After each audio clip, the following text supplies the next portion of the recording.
Hello, my name is Timothy Radthum.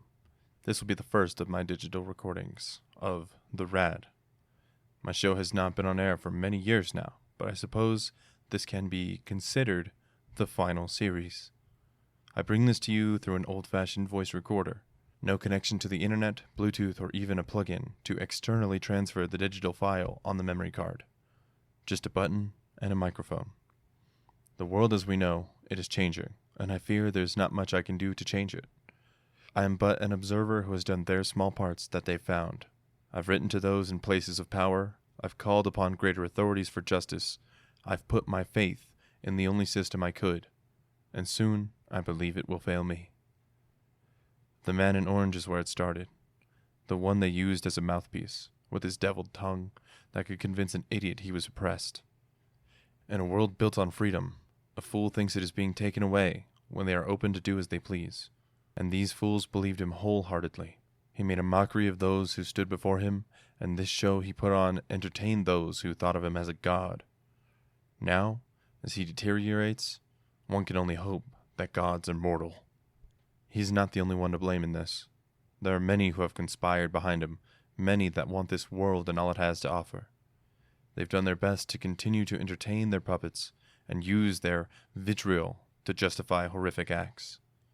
Tearing apart families, mistreating children, and kidnapping innocent people off the streets. They are faceless. They are cowards. They do it all for money that will mean nothing when this all falls to hell. They learn nothing from Midas. They learn nothing from the many who wanted it all and failed. They learn nothing from the men who died on their piles of gold in the winters of the gold rush, rich, but still men. The systems that were originally put in place are corrupt and filled with cowards who can do nothing but obey what the conspirators tell them. The people who may have been noble in their motivations to take up their stations are now nothing but pawns. Those who follow these corrupt orders I do not envy. They are doing what they believe is right in their own way, I suppose. Some may need to support families, some may know no other way of life. Nonetheless, they are corrupt, and though they may deserve pity, they do not deserve forgiveness. Finally, to blame, there are those that failed us, those that could have opposed such a regime and stopped it in its tracks, those that still have the power to oppose, but refuse, and thus our fate may be sealed.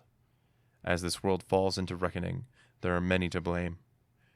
As is always the case in such an event, there will always be the bystanders who did nothing. There will always be those who had power and did not wield it, or did not wield it well. We believed in them. They failed. My dear listeners, this is where I push back against what might be the end of a world that I know in the only way I can. It was not elegant. It was not done with the most beautiful language. Things were obscured, things were hidden behind meanings I hope can be understood.